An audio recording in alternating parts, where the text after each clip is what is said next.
ఎవరు కావాలి సార్? మహేష్ బాబు. ఆయన ఇక్కడెందుకుంటారు సార్? సినిమా షూటింగ్ లో ఉంటారు కదా. మాకు తెలియదు మరి. శ్రీధర్ ఉన్నాడా? శ్రీధరా? ఎందుకు? మీకు శ్రీధర్తో ఏం పనుంది? అంటే సార్ హీరోలా అందరినీ కొడుతూ ఉంటారు కదా, మరి హీరో దగ్గర ఆటోగ్రాఫ్ తీసుకోవాలి కదా, ఆటోగ్రాఫ్ కోసం వచ్చాం. అవునా? సరే, పేపర్ ఇవ్వండి, పెట్టిస్తాను. నీ దగ్గర పెన్ ఉందా? మీ దగ్గర పేపర్ లేదా? పెన్ పేపర్ కలిపి ఇస్తారేమో అనుకున్నాను. ఇదేమీ స్టేషనరీ షాప్ కాదే. నేను పేపర్ మర్చిపోయాను. అవునా? అయ్యో, శ్రీధర్ కూడా లోపల లేడు, ఇప్పుడే బయటికెళ్ళాడు.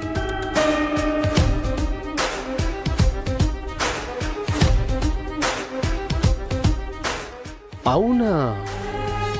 లోపలికి వెళ్ళి చూస్తే బయటికి వెళ్ళాడో లేదో తెలిసిపోతుందిలే. రేయ్, వెళ్ళి లోపల హీరో గారు ఉన్నారో లేదో వెతకండ్రా. Okay sir. ఆగండి. ఏంటి, హారతిస్తావా? హారతేంటి? వెళ్ళేటప్పుడు బొట్టు కూడా పెడతాను.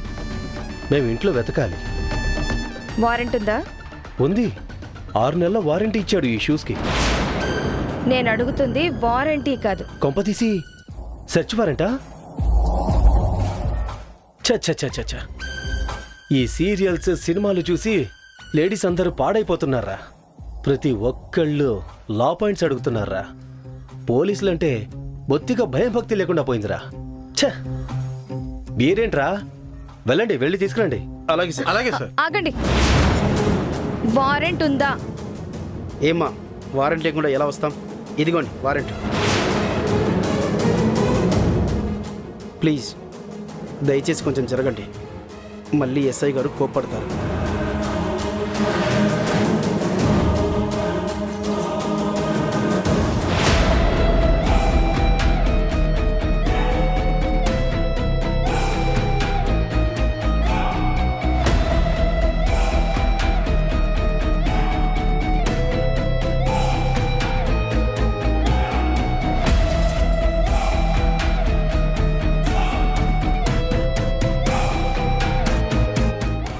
ఈ ఇంట్లో ఎవరెవరు ఉంటారు?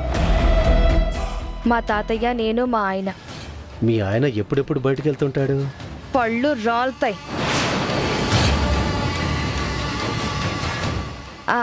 అదే మీ చేతిలో ద్రాక్ష పళ్ళ గుర్తుంది కదా, ఆ పళ్ళు రాలుతాయి అంటున్నా. అవును, మీ ముగ్గురే ఉంటారా? ఇంకెవరో అందమైన అమ్మాయి ఉంటుందన్నారు. అవును, మా ఝాన్సీ అక్క కూడా ఉంటుంది. అప్పుడప్పుడు వీధి కుక్కలు కూడా వస్తూ ఉంటాయి. హే, హీరో ఇక్కడే ఉన్నారే, ఇంకెందుకు లేటు? తీసుకుపోదండి స్టేషన్కి. తీసుకెళ్ళి ఆటోగ్రాఫ్ తీసుకుందాం. అయ్యా, నా మనవడు ఏ తప్పు చేయలేదయ్యా. మేము కూడా ఏ తప్పు చేయట్లేదు. నిజంగానే ఏ తప్పు చేయలేదయ్యా. అవునా? మరి ఇంటి ఉన్నారని కొట్టింది ఎవరు? దేవుడు దిగొచ్చి కొట్టాడా? కాళ్ళు పట్టుకుంటారయ్యా. ఈ ఏడుపులు ఇక్కడే ఆడవద్దు, ఏదైనా ఉంటే కోర్టులో తెలుసుకోండి. పదండి. ఏమండి, ఆగండి.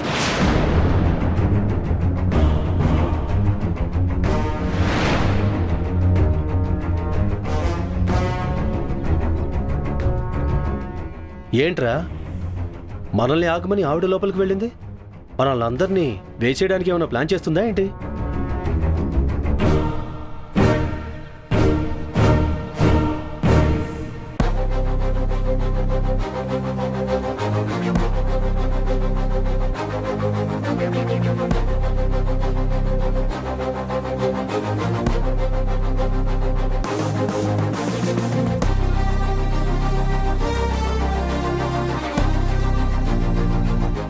హలో మేడం, మీ ఆయన ఊరికి బయలుదేరి రైల్వే స్టేషన్కి వెళ్ళట్లా, అరెస్ట్ అయ్యి పోలీస్ స్టేషన్కి వస్తున్నాడు.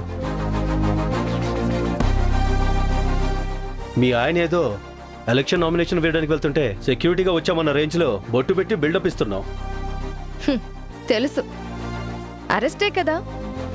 మళ్ళీ రాత్రికి తిరిగి వస్తాడు, లేదా రేపొస్తాడు. రావడం మాత్రం గ్యారంటీ. వారంటీ గారు. వస్తాడో రాడో తెలియని యుద్ధానికి వెళ్ళేటప్పుడు కూడా భర్తకి వేరు తిలకం దిద్ది పంపించే సాంప్రదాయం మన భారతదేశం. అలాంటి గడ్డపై పుట్టినందుకు నేను గర్వపడుతున్నాను. సాక్షాత్తు ఆ అమ్మవారి బొట్టు పెట్టి ప్రమాణం చేస్తున్నాను. నా భర్త తప్పకుండా ఇంటికి తిరిగొస్తాడు.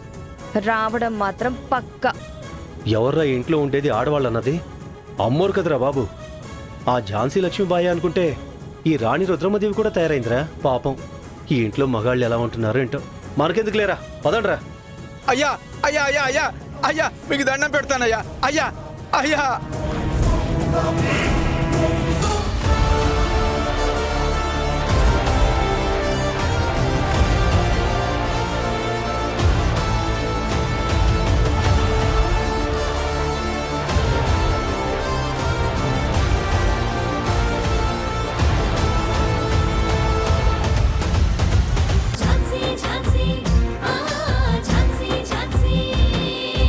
చెప్పరా, మీ ఇంటి ఓనర్పై ఎందుకు హత్యా ప్రయత్నం చేశావు? సార్ అదంతా అబద్ధం, నేనేం చేయలేదు. అవునా? ఏం చేయకపోతే మరి ఓనర్ వచ్చి నాకెందుకు కంప్లైంట్ ఇస్తాడు? పోలీసులకి పని లేదని ఇచ్చాడంటావా, లేదంటే సరదా కోసం ఇచ్చాడంటావా? చెప్పో. అతనికి సరదా పుట్టి కంప్లైంట్ ఇస్తే నాకు సరదా పుట్టి నిన్ను స్టేషన్కి తీసుకొచ్చానంటావా?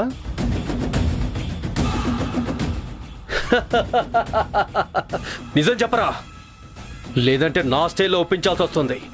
సార్ నేను నిజమే చెప్తున్నాను సార్. ఆయన మీద నేనెందుకు హత్య ప్రయత్నం చేస్తాను? నాకేం అవసరం? ఏంట్రా నోర్లేస్తోంది? నువ్వు ఇలా చెప్పవురా, నా స్టైల్లో చెప్పిస్తా. చెప్పు.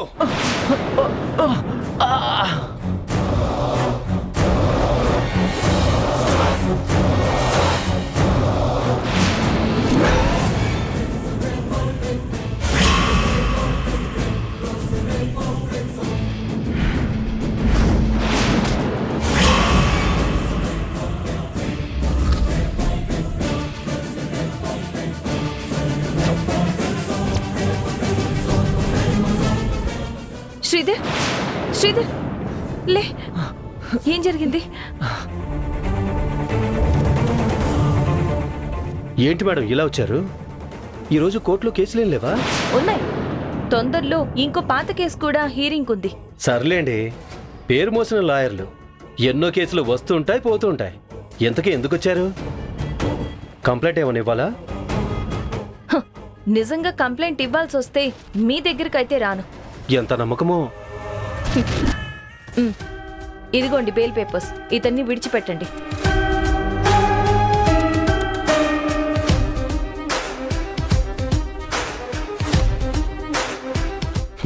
మాకంటే చాలా ఫాస్ట్గా ఉన్నారు. ఇప్పటికిప్పుడు బెయిల్ పేపర్స్ ఎలా తీసుకుని వచ్చారు? అంటే ముందే ఇన్ఫర్మేషన్ మీ దాకా వచ్చేసిందన్నమాట.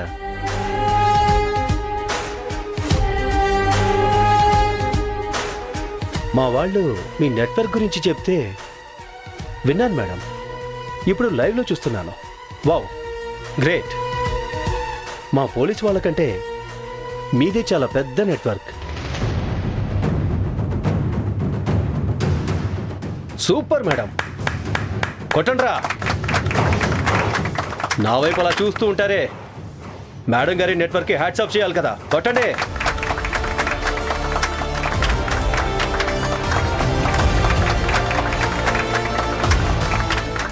మీకు నాపై ఉన్న అభిమానానికి థ్యాంక్స్ కాదు, చాలా పెద్ద థ్యాంక్స్. ఇంకా నేను నా క్లయింట్ని తీసుకెళ్ళొచ్చా? షూర్, తీసుకెళ్ళండి మేడం. శ్రీధర్, పద వెళ్దాం. Okay madam. ఒక్క నిమిషం మేడం, నేను ఇతన్ని కొన్ని క్వశ్చన్స్ అడగొచ్చా? ఓకే, అడగచ్చు. కానీ నేను ఖచ్చితంగా పక్కన ఉంటాను. మీకు ఓకే అంటే అడగండి. మీరు పక్కనుంటే సమాధానాలు గన్లో బుల్లెట్లా వస్తాయి. అయినా జైల్లో ఖైదీలకి కండిషన్స్ లాగా నాకు కండిషన్స్ పెడతారేంటి? మేడం, నేను ఒక ఎస్ఐ అన్న విషయం మర్చిపోయారా?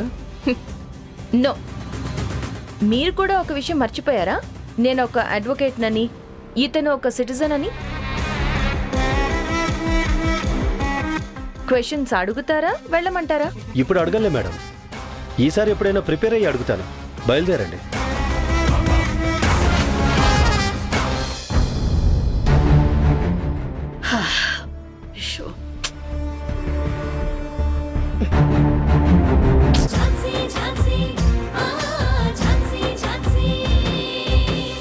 ఏమండి కాఫీ తీసుకోండి. హ్మ్? ఏంటి ఇవాళ వదినకు బదులు నువ్వు తీసుకొచ్చావు? తాగొచ్చా? తాగితే బ్రతికే ఉంటామా? నేను తీసుకొచ్చాను. మీరు తాగుతాను అంటే తీసుకోండి, లేదంటే లేదు. ఏదైనా మీ ఇష్టం, అంతే. ఇష్టమా? అది ఇష్టం కాదు, ప్రాప్తం. ఏం చేస్తాం? ఇలా ఇవ్వు.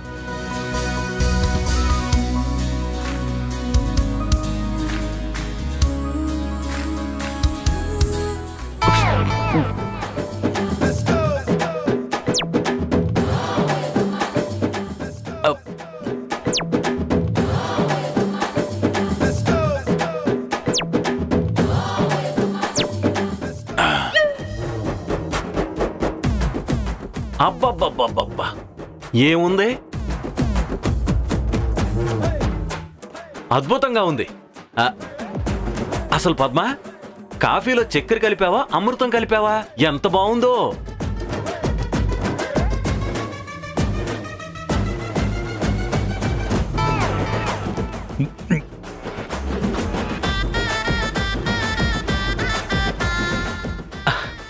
అరేరే, ఏమైందన్నయ్య? అలా ఉండిపోయావేంటి? తాగు తాగు. ఏమైంది బావగారు? కాఫీ బాలేదా? ఏంటమ్మా కాఫీలో ఉప్పేశావు?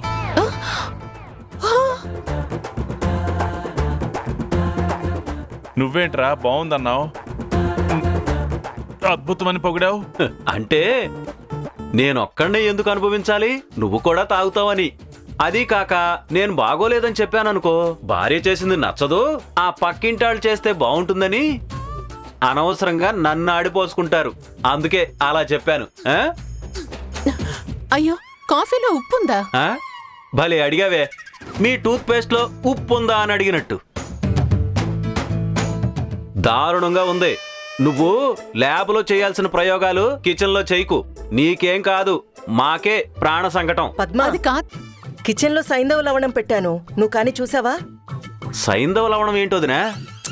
అదే చంద్ర, ఉప్పు డబ్బా చూసావా అని అడుగుతున్నా. అయ్యో, ఏంటక్క? ఆ డబ్బా సైంధవ లవణమా? అవును పద్మ, ఏమైంది? వదినా, ఆ సైంధవుడు మా కడుపులో చేరి గడబిడా చేసేస్తున్నాడు. ఏం లేదు వదినా, పద్మ కాఫీతో మా మీద ప్రయోగం వదిలిందిలే. పర్లేదులే చంద్ర, దానివల్లైనా మీ కడుపు ఖాళీ అవుతుందిలే. అబ్బా, అవునక్క, ఇప్పుడు అదెందుకు? ఈ రోజు గౌతమ్ కేసు వాయిదా ఉంది కదా, ఎలాంటి అడ్డంకులు లేకుండా గౌతమ్ బయటికి రావాలని ఆ దేవుడికి ఉపవాసం ఉంటానని మొక్కుకున్నాను. ఉప్పు కారం తినకూడదు కదా, అందుకే సైంధవ లవణం వాడాలని అక్కడ పెట్టాను. అవును, ఈరోజు గౌతమ్ హీరింగ్ ఉంది కదా.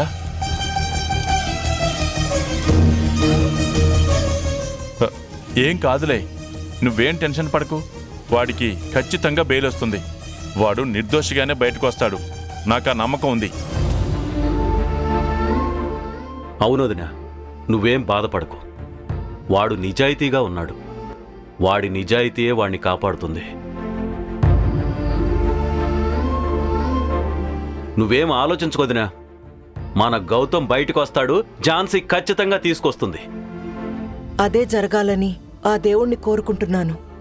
వాడు బయటకొస్తే చాలు. ఝాన్సీ బార్ అసోసియేషన్లో ఎప్పుడు మెంబర్ అయింది? తన మెంబర్షిప్ నెంబర్ ఎంత? ఈరోజు ఏమేం కేసులు ఉన్నాయి? రంజిత్, మేడం, ఏం చూస్తున్నావు? ఈరోజు ఏమేం కేసులు ఉన్నాయో చూస్తున్నాను మేడం. ఉన్నాయా? ఇప్పుడు ఒకటి ఉంది మేడం. ఎంతసేపట్లో? ఇప్పుడే మేడం, ఓ 10 నిమిషాల్లో ఉంది. మనకు టైం అవుతుంది, పదండి మేడం. అసలు ఏం కేసు? గౌతమ్ బాబు బెయిల్ కేసు మేడం. నీకేమైనా మైండ్ పోయిందా? ఆ కేసు మనం ఎందుకు టేకప్ చేస్తాం? ఆ ఝాన్సీ కదా ఆ కేసు చూసుకుంటోంది. రెండో వైపు పీపీ ఉంటాడు. మనకింకేం సంబంధం? అంటే లాస్ట్ టైము ఆ మోహన్ సురేష్ల గురించి మీరు ఇంప్లీడ్ అయ్యారు కదా మేడం, అందుకే గుర్తు చేస్తున్నా. ఒకసారి నీ మాట విని ఆ ఝాన్సీని రెచ్చగొట్టి ఎలక్షన్స్ కి నామినేషన్ వేసేటట్టుగా చేశాను. అంతేకాకుండా తన కోసం స్వయంగా నేనే ప్రచారం చేసేలా చేశావు.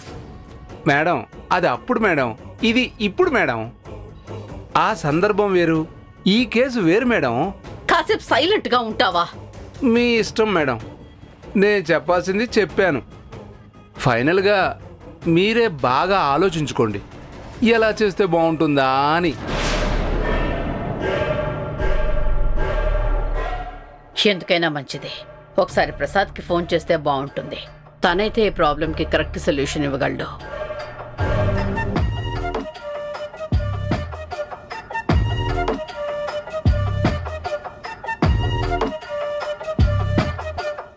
ప్రసాద్ ఫోన్ లిఫ్ట్ చేయడం లేదేంటి? సరే, ముందైతే ఈ కేసులో ఆర్గ్యుమెంట్స్ ఎలా జరుగుతాయో చూడాలి. పద రంజిత్, వెళ్దాం. అలాగే మేడం.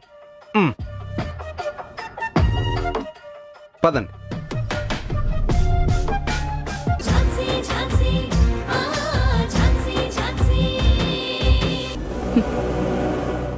యూర్ ఆనర్, వాదనలు పూర్తి కాకముందే పీపీ గారు శిక్ష వరకు వెళ్లారు.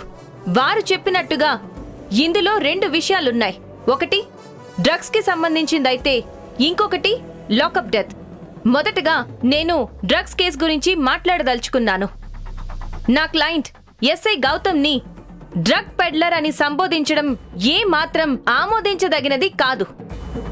నేరం రుజువు కాకముందు ఒక పోలీస్ ఆఫీసర్ని ఇలా డ్రగ్ పెడ్లర్ అని సంబోధించడం చాలా చాలా తప్పు.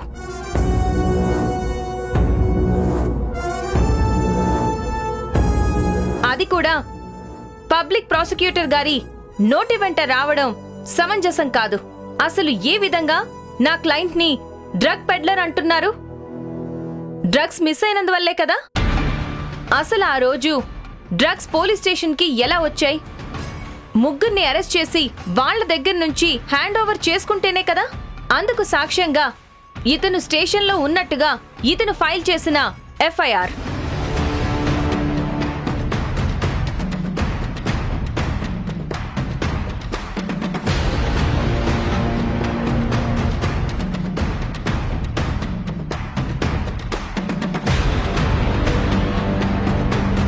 యూర్ ఆనర్, ఎఫ్ఐఆర్ ఫైల్ చేస్తేనే కదా ఎంత మొత్తంలో డ్రగ్స్ ఉన్నాయని తెలిసింది.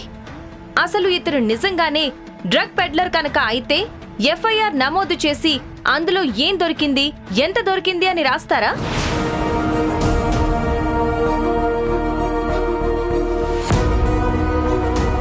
ఎవరికీ తెలియకుండా బయటే అమ్ముకునేవారు కదా. ఎందుకు అలా ఆలోచించడం లేదు?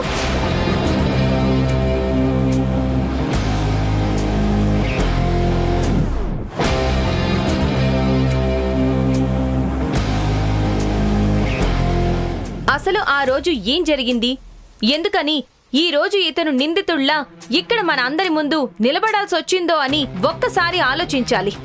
ఆ రోజు ఈయన్ని అరెస్ట్ చేసి డ్రగ్స్ సీజ్ చేసిన తర్వాత తను డిఎస్పీకి ఫోన్ చేసి విషయం తెలియజేశారు. అందుకు సాక్ష్యంగా ఇది కాల్ డేటా.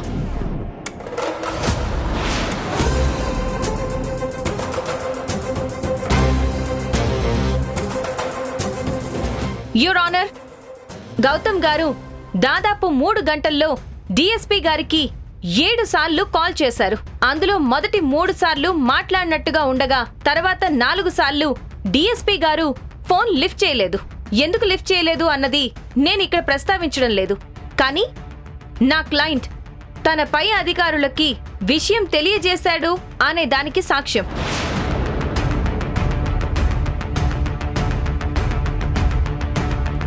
జనరల్గా ఇలాంటి కేసులు వచ్చినప్పుడు డిఎస్పీ స్థాయి లేక ఆ పై స్థాయి అధికారులు మ్యాజిస్ట్రేట్ పర్మిషన్ తీసుకుంటారు. ఆ తర్వాతే దోషుల్ని రిమాండ్కి పంపడం జరుగుతుంది. అదే ఒక ఎస్ఐ స్థాయి అధికారి ఇలా చేయలేడు కనుక నా క్లయింట్ది తప్పు కాదు. ఆ తర్వాత అతను డ్యూటీ టైం అయిపోయింది కనుక మరొక ఎస్ఐకి ఛార్జ్ అప్పగించి వెళ్ళిపోయారు.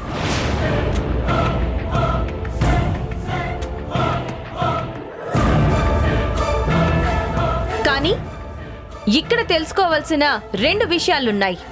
పాయింట్ నంబర్ 1, నా క్లయింట్ ఛార్జ్ అప్పగించి వెళ్ళిపోయిన తర్వాత ఛార్జ్ తీసుకున్న ఎస్ఐ మరి ఆ రాత్రంతా అరెస్ట్ చేసిన వారిని ఎందుకు మ్యాజిస్ట్రేట్ ముందు హాజరుపరచలేదు?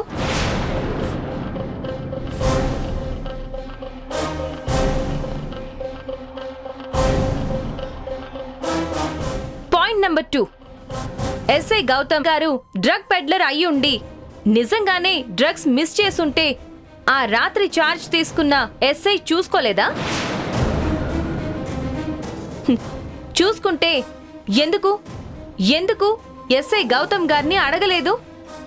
ఒకవేళ మిస్ అయితే అప్పుడే ఎందుకు అరెస్ట్ చేయలేదు?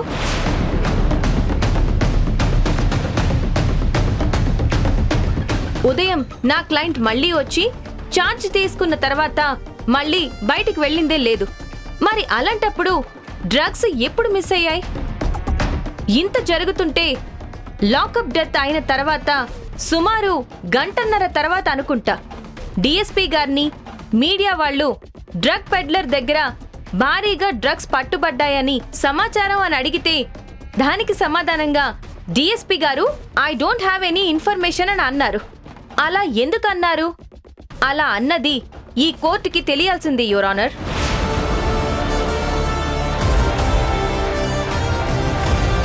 మరి ఆ తర్వాత కూడా డిపార్ట్మెంట్ మీడియా ద్వారానో లేక ఏదైనా స్టేట్మెంట్ ద్వారానో డ్రగ్స్ పట్టుబడ్డాయని కానీ మిస్ అయ్యాయని కానీ ఎప్పుడూ పేర్కొనలేదు.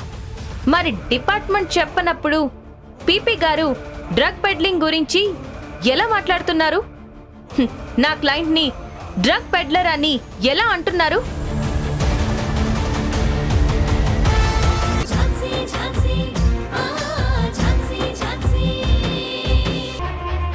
వీరయ్య గారు, మీ ఎదురుగా ఉన్న ఎస్ఐ గౌతమ్ గారు ఎలాంటివారు?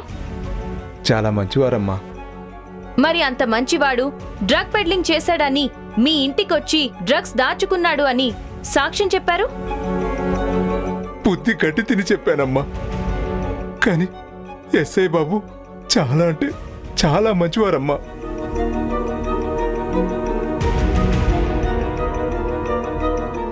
అయితే ఆయన మీ ఇంటికొచ్చిన రోజు ఏం జరిగిందో కాస్త వివరంగా చెప్తారా? ఆ రోజు నేను సస్పెండ్ అయ్యి ఇంట్లో ఉంటే సార్ మా ఇంటికొచ్చి నేను ఇబ్బంది పడకూడదని సార్ నాకు 50,000 రూపాయలు ఇచ్చారమ్మా.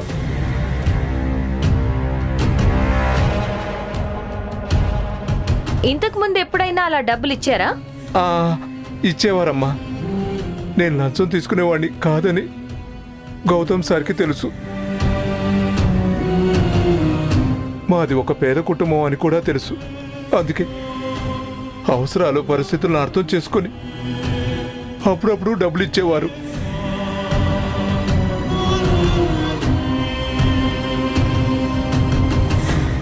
అలానే మొన్న కూడా ఇచ్చారమ్మా.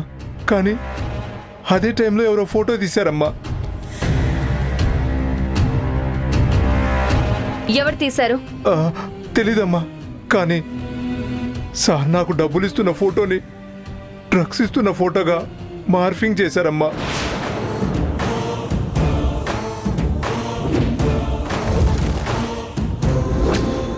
ఆ ఫోటో నాకు చూపించి గౌతమ్ సారు డ్రగ్స్ ఇస్తున్నట్టు సాక్ష్యం చెప్తే 5 లక్షలు ఇస్తామని చెప్పారమ్మా. అంతేకాదమ్మా, 6 నెలల్లో నన్ను జైలు నుంచి బయటికి తీసుకొస్తామని కూడా చెప్పారమ్మా. ఆ డబ్బు వస్తే నా కూతురు పెళ్లి చేయొచ్చని ఆశపడి అబద్ధం చెప్పానమ్మా. అంతేకాని సార్ నాకు ఏ డ్రగ్స్ ఇవ్వలేదమ్మా. మీకు 5 లక్షలు ఇస్తానని ఎవరు చెప్పారు?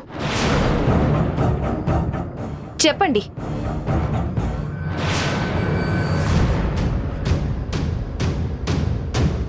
చెప్పండి వీరయ్య గారు, మీకు 5 లక్షలు ఇస్తానని గౌతమ్ గారి మీద అబద్ధపు సాక్ష్యం చెప్పమని చెప్పింది ఎవరు?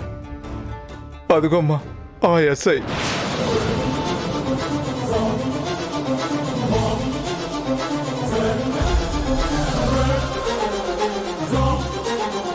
Objection your honour. జైల్లో ఇతన్ని కన్విన్స్ చేసో లేదా భయపెట్టో వాళ్ళకి ఇష్టం వచ్చినట్టుగా ఇతని చేత అబద్ధం చెప్పిస్తున్నారు. ఇతను ఇప్పుడు అబద్ధం చెప్తున్నాడు. ఇతను ఆల్రెడీ ఎస్ఐ గౌతమ్ డ్రగ్స్ దాచిపెట్టమన్నాడని చెప్పేశాడు. ఇప్పుడు మళ్ళీ మాట మారుస్తున్నాడు. అసలు ఈ ఎస్ఐకి డబ్బులు ఇవ్వాల్సిన అవసరం ఏముంది? గౌతమ్ గారిని కేసులో ఇరిగించాల్సిన అవసరం ఏముంది? సార్, నేను అబద్ధం చెప్పినప్పుడు ఎవరికి అబద్ధం అనిపించలేదు. నిజం చెప్పినప్పుడు ఎవరికి వినాలనిపించడం లేదు. అలాగే చెప్పింది నిజమని కూడా అనిపించడం లేదు. అది సార్ అబద్ధానికి ఉన్న పవరు.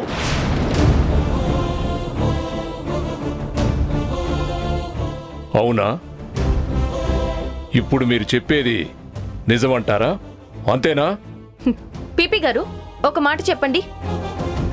గౌతమ్ గారిని ఇరికించడం కోసం కాకుండా మరి వీరయ్య ఇంటికొచ్చి ఆయన డబ్బు ఇస్తున్నప్పుడు ఫోటో తీసిందెవరు?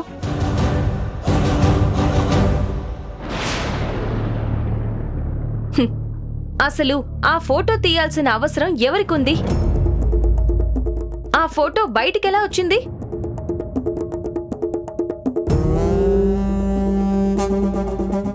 యువర్ ఆనర్, ఇంకొక విషయం. గౌతమ్ గారు వాళ్ళని అరెస్ట్ చేసిన తర్వాత వాళ్ళ దగ్గర ఏమేం డ్రగ్స్ ఉన్నాయో, ఎంత మొత్తంలో డ్రగ్స్ ఉన్నాయో ఎఫ్ఐఆర్లో రాశారు. ఆ డీటెయిల్స్ అన్నీ ఎఫ్ఐఆర్లో ఉన్నాయి.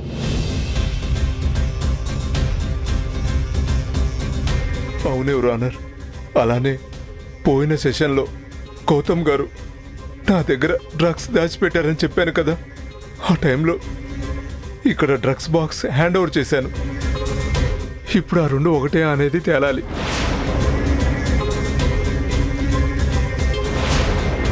ఓకే వీరయ్య గారు, ఇక మీరు వెళ్ళొచ్చు.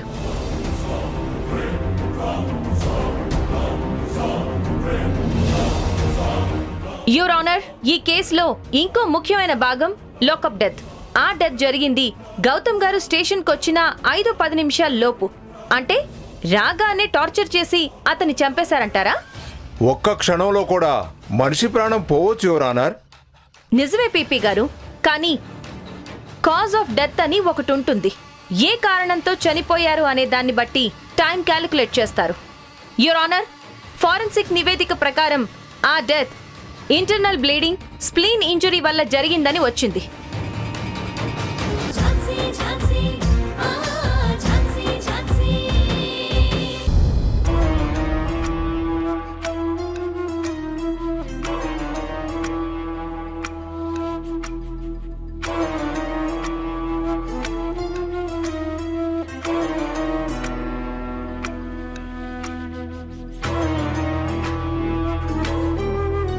ప్రియాంక, ఏంటి సంగతులు? ఏమంటున్నాడు నీ హీరో? ఏమంటాడు? ఏమీ అనట్లేదు. బెల్లం చుట్టూ ఈగలు తిరిగినట్టు ఎంతసేపు ఆ ఝాన్సీ తన వెనుక తిరుగుతూ ఉంటే ఇక నాతో ఏం మాట్లాడతాడు? ఇక నన్నేం పట్టించుకుంటాడు? గౌతమ్ సార్ని జిడ్డులా అతుక్కుపోయింది తను. తను జిడ్డులా అతుక్కుపోతే నువ్వు కూడా అలాగే అతుక్కుపో. మీ బాండింగ్ ఇంకా స్ట్రాంగ్ అవుతుంది. జీవితంలో అన్ని చోట్ల పోటీ ఉంటుంది. మనం అనుకున్న దాన్ని మనమే చాలా జాగ్రత్తగా సాధించుకోవాలి. అది ప్రేమైనా ఇంకేదైనా. మేడం, ఆ ప్రేమని సాధించుకోవాలంటే ముందు ఆ మనిషి దగ్గరవ్వాలి కదా. ఇంతకీ గౌతమ్ సార్కి బెయిల్ వస్తుందా? రావచ్చు, ఛాన్సెస్ ఉన్నాయి. అమ్మయ్యా, త్వరగా జైలు నుంచి బయటికొస్తేనైనా గౌతమ్ సార్తో మాట్లాడడానికి వీలు కుదురుతుంది. జైలు నుంచి వచ్చిన తర్వాతైనా గౌతమ్ని నీ జైల్లో బంధించు. అదే నీ గ్రిప్లో పెట్టుకొని నీ మనసులో బంధించు అంటున్నా. ముహూర్తాలు కూడా అయిపోతున్నాయి. ఇంకా లేట్ చేస్తే నువ్వన్నట్టు సూర్యుడి చుట్టూ భూమి తిరిగినట్టు గౌతమ్ చుట్టూ ఆ ఝాన్సీ తిరుగుతూ ఉంటుంది. నువ్వలా చూస్తూ ఉండిపోవాల్సి వస్తుంది. టైం వేస్ట్ చేసుకోకు, వెనకపడిపోతావు. మీరు చెప్పింది నిజమే. అవకాశం లేక అలా ఆగిపోయానే తప్ప నా ప్లేస్ రీప్లేస్ చేయాలని చూస్తూ ఊరుకునేదాన్ని కాదు. ఆవేశం మాటల్లో కాదు, చేతల్లో ఉండాలి. మేడం, నాకైతే ఆ ఝాన్సీ నా జీవితంలో నా కళ్ళెదుట పడకూడదని కోరుకుంటున్నాను. I wish you all the best. Bye.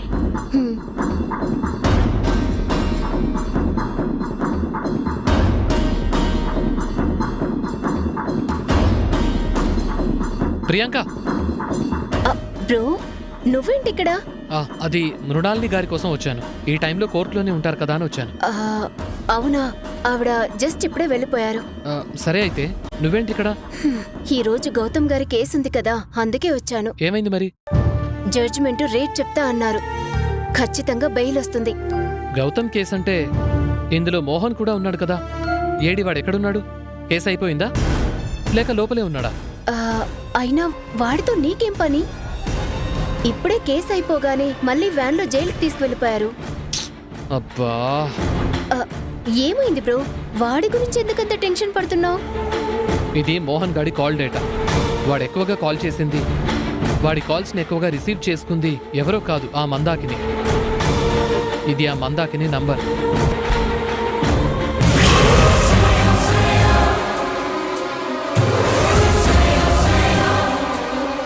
Mrinalini గారు కూడా లేరా? చెప్పాను కదా, ఇప్పుడే వెళ్ళిపోయారు. సరే అయితే త్వరగా ఆవిడికి ఇన్ఫర్మేషన్ ని పాస్ చేద్దాం. పద.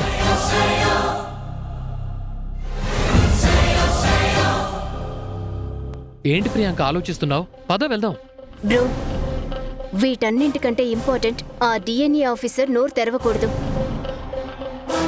వాడు బెదిరించినట్టుగానే నిజంగానే నిజం చెప్తే వాడు చెప్పినట్టుగా మహా అయితే వాడు సస్పెండ్ అవుతాడు.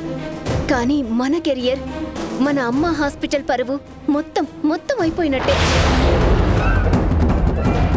ముందు అదే ఆలోచించు. వాడి నోరు మోయించు, లేదంటే మనం ఏదైతే జరగకూడదని భయపడతామో అదే జరుగుతుంది.